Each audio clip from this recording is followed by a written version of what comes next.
This is the His and Her Money Show, where we talk about managing money, marriage, and everything in between. Now, here are your hosts, America's #1 money couple, Talaat and Tai McNeely. This episode of the His and Her Money Show is supported by Credit Sesame.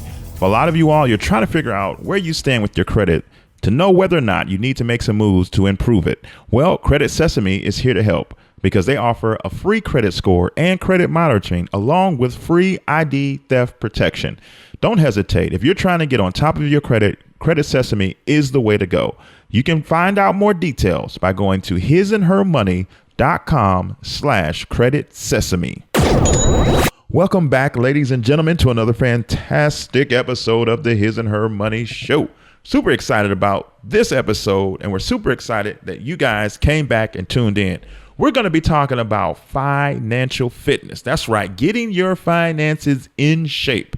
And we figured there's nobody better to talk about this subject than a good friend of ours by the name of Shannon McLay, who is the founder of the Financial Gym. And you can keep in touch with all of her great services and offerings by going to financialgym.net.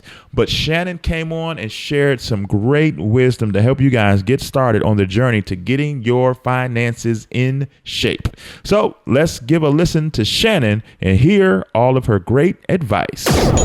Hey, Shannon, welcome to the His and Her Money Show. Hey, Shannon. Hey, thanks for having me, guys. We are glad to have you here because you're going to help everybody tuned into the show get financially fit. I know a lot of people have that as a goal. They're trying to figure out how to get their finances in order. They know they're not in the place that they want to be, but they just don't know what to do. So we had to get you on here to help us all out. And before we get into your advice, can you just take a moment and introduce yourself to everybody and let them know what you're all about? Absolutely. My name is Shannon McLay, and I have been working and helping people for almost the last 4 years get financially fit. I just opened, my company's called the Financial Gym. We just opened our first location in New York. We plan to open up 9 more this year, and then we plan to be coast to coast, hopefully by next year. But our whole mission is to help people get financially fit. I started this business 4 years ago. I had the idea for this 4 years ago when I was working as a financial advisor at Merrill Lynch, building a portfolio of high net worth clients. So people had more than $250,000 in assets. And while I was doing that, I was meeting a lot of what I call my pro bono clients. So people who didn't have $250,000 in assets, but because I didn't look and feel like the traditional advisor, like old white guy, they asked me for help. So I would meet with them, and they had a lot of different needs. They had $250,000 of student loan debt, or they had $10,000 to invest, or they had other needs. And I said I had this really defining week when I was at Merrill Lynch, where on a Tuesday I met with this high net worth couple that had over $1 million with me, and we were going over their portfolio, and they were complaining about their portfolio being down 3%, because the markets were down, and woe is them. And I said I felt like I was losing my soul in that meeting, just like the money was coming in, like they didn't know problems kind of thing. And then a few days later, I had a meeting with a pro bono client, and I literally put a plan together for her on a Word document. I mean, it was nothing fancy. I just said, do this, this, and this. And at the end of the meeting, she looked me in the eye and she said, you're saving my life, right? Mm-hmm. I got my soul back. And I said, you know what? I said, everybody wants to help that couple on Tuesday, right? Every financial services company, everybody wants to help people with money. That's easy. No one wants to help this woman.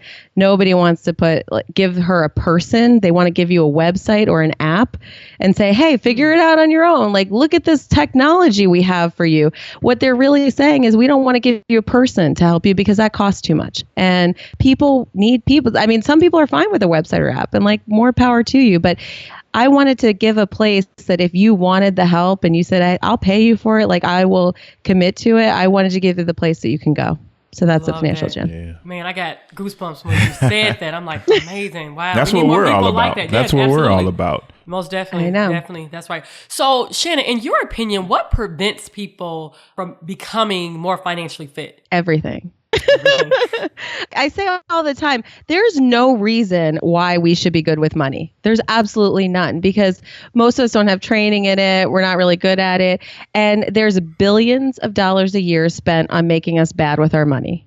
billions. You think about all the marketing, Facebook, even now, because I know I'm talking about marketing for my company, they'll target you exactly through your phone. I mean, they're spending billions of dollars a year making us bad, telling you you've got this great deal, you're going to miss it if you don't take advantage of it. Or, again, the Facebook ads on your phone, there's billions of dollars spent on making you bad with it. And so there's no real reason why people should be good with it.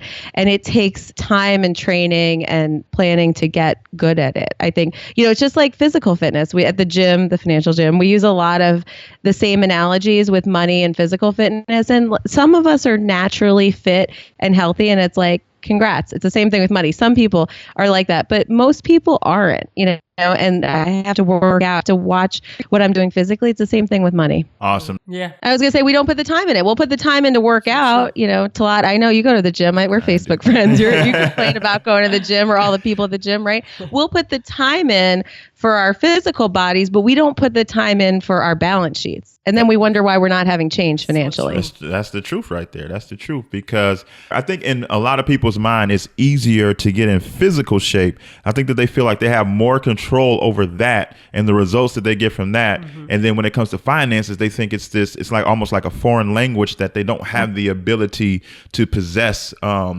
to gain knowledge and to get in shape with their finances. It almost feels like something that they don't have the capacity to handle. Yeah. So they're just like, why even bother? Right. Mm-hmm. What's the point? It's never going to happen. It's like, well, yeah, just stay 200 pounds. Like I used to be over 200 pounds after I had my son. It's like, I could have just stayed 200 pounds, but I joined Weight Watchers. I lost 50 pounds and I still struggle with my weight though. It's like, it's a constant effort, and we have to put constant efforts into our bodies. We have to put constant efforts into our money too. That's right. Absolutely. Now, one of the ways that you teach people to get financially fit has to do with the building of an emergency fund. So in your expert opinion, how much should somebody put in an emergency fund, and what are some ways they can go about building it up? Because a lot of people say, yeah, we should get an emergency fund, but I don't know how. Where am I going to get this money from? How do I do it? Right. Emergency fund or cash, it's assets are your muscles, right? Like, again, going back to the fitness analogy, like the more muscles you have, that'll help you burn fat and deal with all like the bad things and help you avoid getting fat. So getting fat we view as debt, right? Debt's the fat stuff that doesn't feel good. So the more muscle you have, the more assets you have, the better. So the way you start building an emergency fund is actually pretty easy. You just set up an automatic payment. So what we advise at the gym is 6 to 8 months of monthly expenses in your emergency account. So if you spend $2,000 a month on average, you should have about $12,000 in your emergency account. And people think that just sounds crazy, like, right, I'm never going to have that much money. But what you do is you set up an auto payment, an auto draft. So if and you should take 15 to 20% of your gross income. So if you make $1,000 a month, you should take $150 and set it up as an auto payment when you get paid. So the 1st and the 15th of the month, go right from your checking account to your savings account, that $150. Let it go out right away. What a lot of people do when they're managing their money is they manage it based on what's in their checking account. So if that money's not in your checking account, then you're going to make your spending accordingly. So you're kind of like tricking yourself to save, right? Like, just send it off. And I tell clients, like, it's not going to the moon. Like, you can get it. If you need it for, whatever, take it back from the savings account. But the whole idea of having to move it back from the savings account is making you cognizant of, like, why did I have to do that? Like, I should have made choices. I should have made my choices based on what was in my checking account. I shouldn't have had to move it back. And I tell clients, just set it up and make your lifestyle the same, like, and adjust accordingly. And it's the same thing we do with our 401ks. Like, it's the automation. It makes it easy. And people think, oh, well, it's easy for me to save for my 401k because the money just comes out automatically out of my paycheck. Well, but in your checking account to your savings account. Good point. Yeah. So what exactly is a goals-based budget, and how do we set one up? Yeah. So budgeting, when we have gym clients come in, and so one of the first things they say is, you're not going to put me on a budget, right? Because budget's like diet. Nobody wants to be on one. It's a 4-letter word. And the problem is because most budgets don't really work for people. What we found at the gym, one of the best budgets that works is what we call a goals-based budget. And how it works is we set goals for our clients, and it's typically around a savings goal. So we, just like we talked about automating savings to help build up your emergency fund, we give our clients a goal of saving a certain amount. So let's just say it's $500 a month is your goal. That's your goals-based budget. We're going to give you $500 a month. You have to save that. That has to go into your savings account. So when we meet in 3 months, you should be up at least $1,500.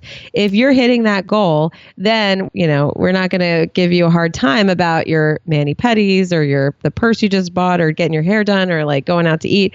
As long as you're hitting that goal, then you should be doing the right thing. And what happens is we make our clients automate that. So they have to automatically save from their checking to their savings account, that whether it's $250 a paycheck or $500 once a month. And what happens is once that money's out of their checking account, then they end up spending what's left. And that forces them to budget. They don't realize are budgeting, but they have to, because if you only have $500 left in your checking account, that's going to dictate whether or not you go out to eat, or if you get that mani-pedi, or how much you spend at the grocery store. It just naturally kind of forces you to budget, but at the same time, you're sneakily saving all this money on the side. Yeah, that's incredible. I think that's a best way to do it, because like you said, when people hear budget, they automatically shrink up or run away or say, you know what, I don't think this is for me. And I just think that has this bad connotation to it. But when you connect it with somebody's goals, then it opens up new windows, and they got a way to see it in a different light. And so that makes it more effective in the long run. So I think that's a great strategy to make your budget goals based. Now, an unorthodox tip that you give, and you say that it's important to declutter our homes and clean out our closets if we want to be financially fit. Talk about the correlation between those two things. Well, I think, it's just about life in general. I think most of us don't realize that, first of all, getting financially fit is all a mental game. Right? It's all in our heads, whether or not we can save or spend more. It all starts in our head. And the cluttering and decluttering, that's part of what messes with our head. Even if we're not acknowledging it, if we're in a cluttered space or there's stuff everywhere, it makes us feel anxious, or we just don't feel comfortable or like focused. And part of getting financially fit is having focus. So if you're in a space that allows you to focus, you actually can focus. Yeah, that makes sense. Yeah. That you've been given, and you have less distractions. Clutter's distraction. And the other thing is clutter is just stuff, right? Stuff we don't need. And stuff we don't need is preventing us from getting what we need and want. And that's a lot of what we talk about with our clients. One of the last questions we ask them in their financial plan meeting is, what's important to you? Like, what do you want out of life? Like, what's your sacred cow? What would you protect above all else? What are your expenses? And, so if it's going out or spending time with your family, or travel is a big one, especially for millennial clients, well, then we want to make sure your money is going to the things that you want, like travel or going out. But I rarely have clients say what's important to them is shoes or, clothes, or, whatever stuff like pens or whatever we clutter our lives with. Very few people give that as what's important to them. So stop spending money on that stuff. It's not important to you. Absolutely. Does your credit score have you down and looking for solutions? You may just find the answers you're looking for with Credit Sesame.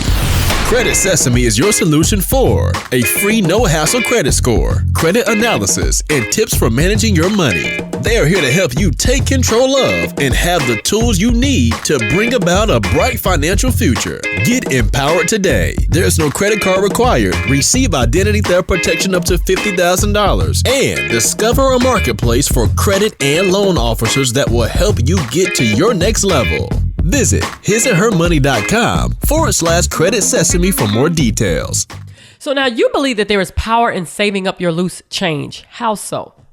We get this pushback a lot from clients, right? Like they're like, why should I, saving $5 here or there, the latte factor, what does that really matter when, I could have $1,000 emergency tomorrow. So what does it matter if I'm saving $2, $5 or whatever? What I've found though is I've never seen a client who's focused on the little things blow up the big things.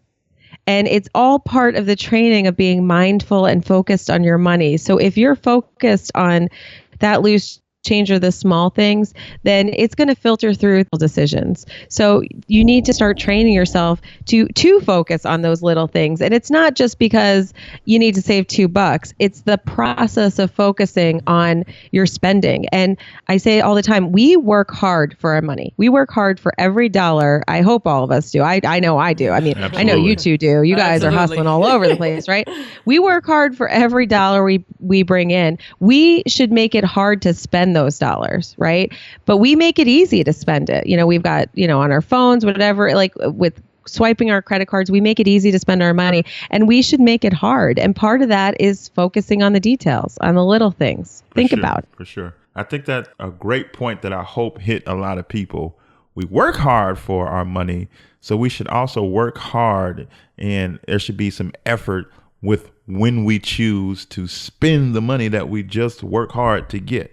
It should be the same level of effort there. I love that point that you just brought out. Yeah, I mean, they talk about it in the markets and investing all the time.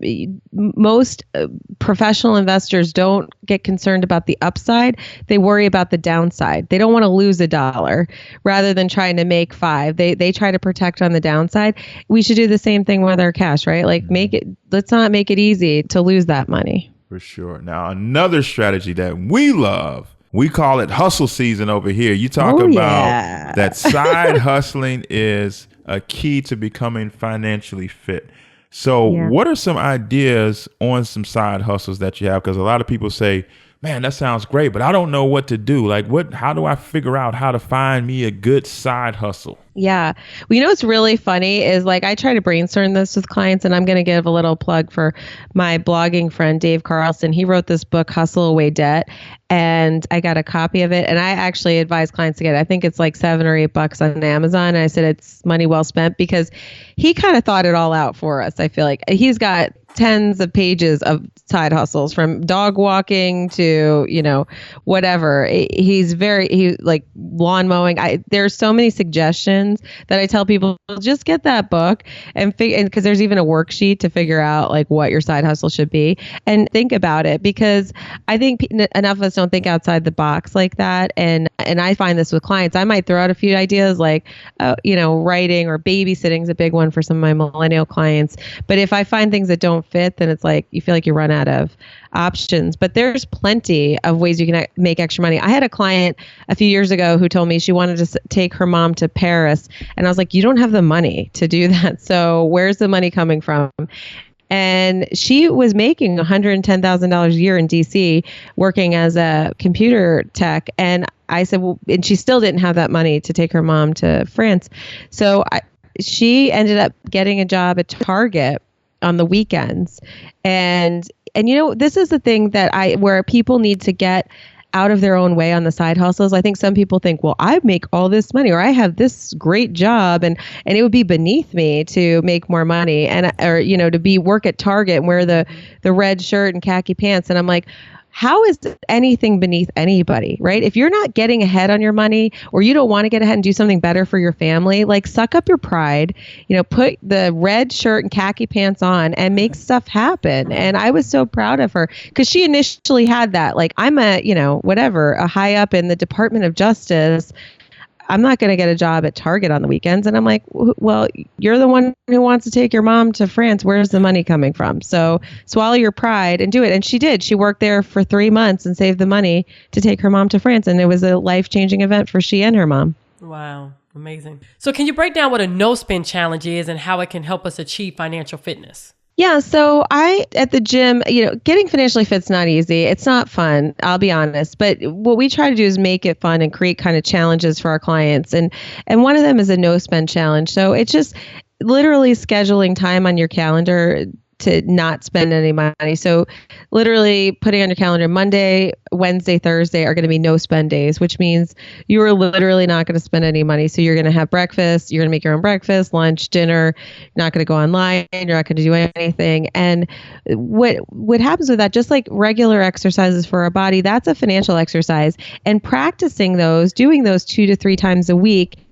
It creates this mindfulness. It keeps you from spending. And what happens is because you spent 2 or 3 days a week not spending any money, if you want to go out on a Friday night or Saturday night, or you want to buy that outfit you were looking at, or you want to get the mani-pedi, well, you have more room for it because 3 days out of the week, you didn't spend anything. So now you've created this kind of room, and the process of it just creates more opportunity for you to get financially healthy and create good habits. Yeah. And, there's an area where a lot of people are financially out of shape, and that's with their credit.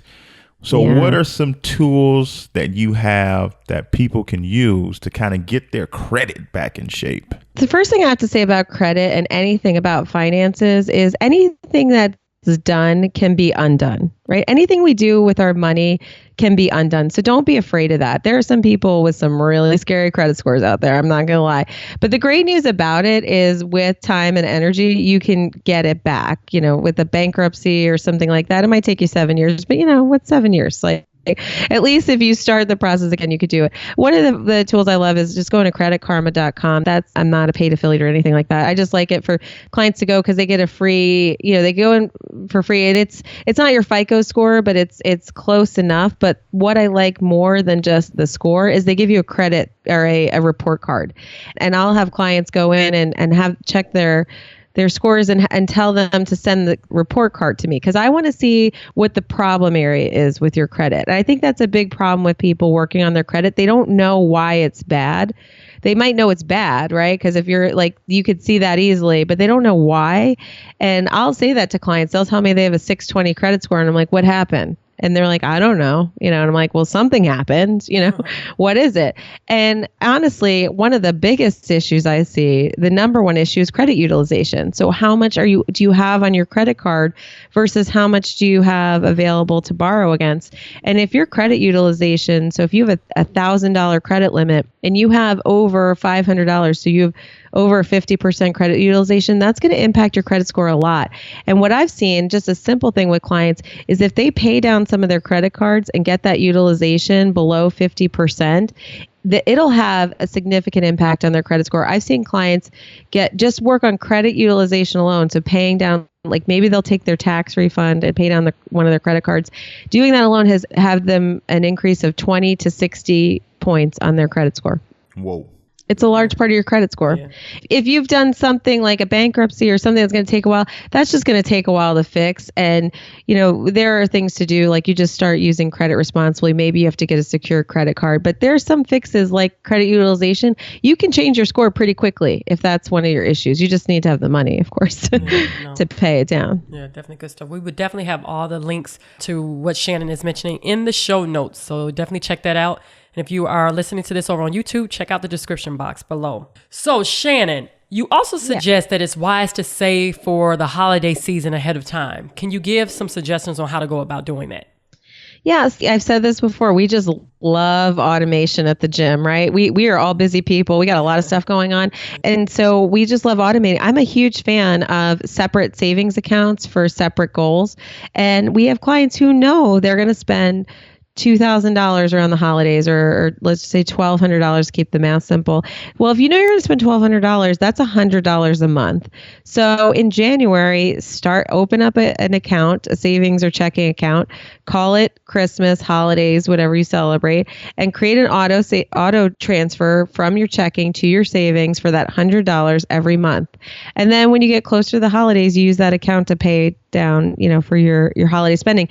If you had trouble putting that $100 in your account every month, or maybe you only got $400 in there, I hate to break it to you, but when the holidays come, that's what you have to spend. You got $400. Whatever's in that account is what you have to buy your friends and family their holiday gifts. And if you couldn't get that money in there every month and you don't have it in there, well, I hope you're good at making cards and doing crafty stuff, which people love anyway, right? Just do it on the cheap, but that's what you'll have at the end of it. It's all about discipline. Just like your company is the financial gym, and just like working out or eating right, it's about discipline. If you want the ultimate results, the best results possible, it's going to take discipline. And so that's another part of the strategy that you're saying is whatever we discipline ourselves to save up for once the holiday season gets here, that's it. That's all, no more.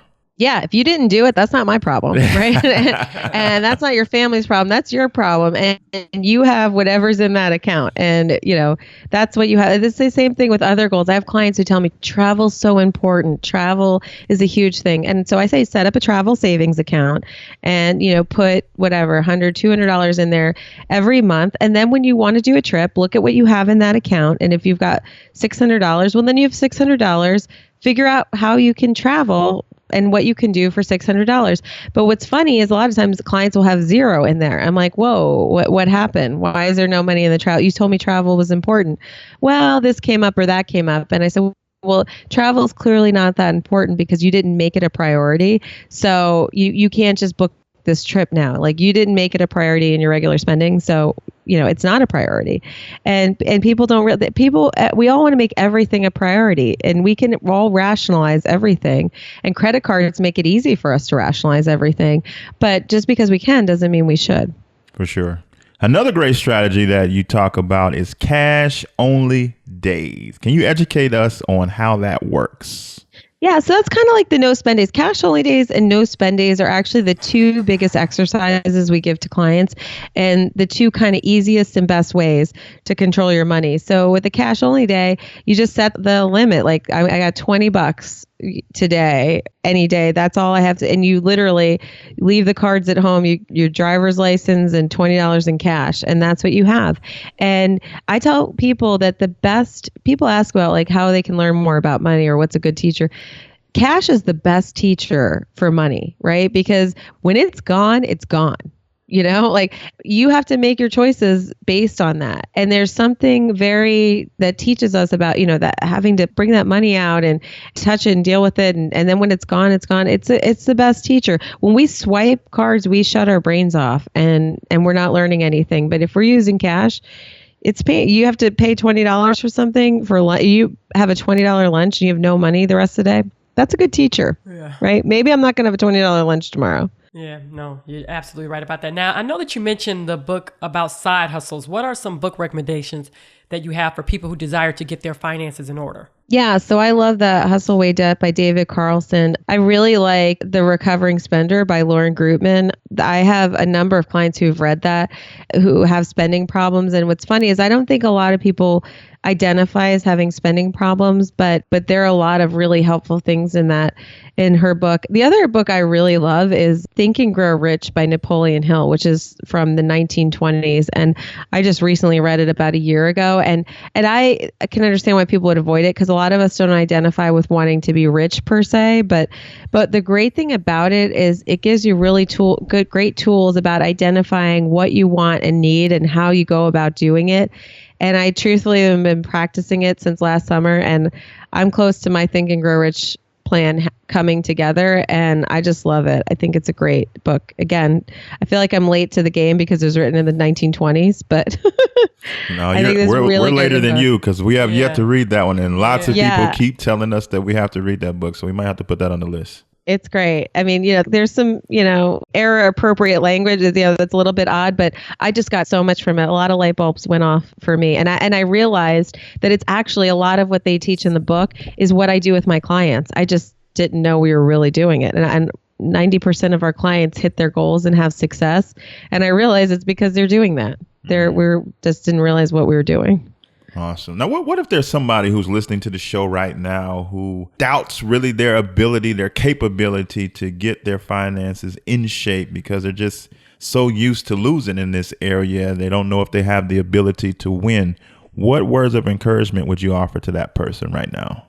Well, first of all, you're not alone. You are not alone. Like I said earlier, there's no reason why any of us should be good with our money. So you're not alone. But just because there's not a reason we shouldn't doesn't mean we shouldn't try. And like I said, anything we do financially can be undone.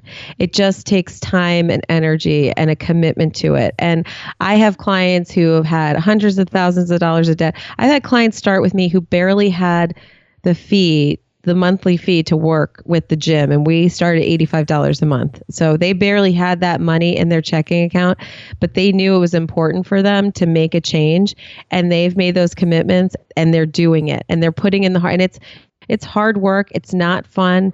It's a commitment. But if you really want to make a change and you put the time and energy and commitment to it, just like I said with working out before, like we can't expect to have change without putting in the time and energy to do it. But if you do put that into your money, I swear you will have change. I see it happen all the time. Clients who, I have clients who are in Debtors Anonymous. I didn't even know Debtors Anonymous existed. I had no idea, who are making changes and making strides and like moving forward with their goals. And you can do it. Just put the energy and time into it and really commit to it. I promise you. That's right.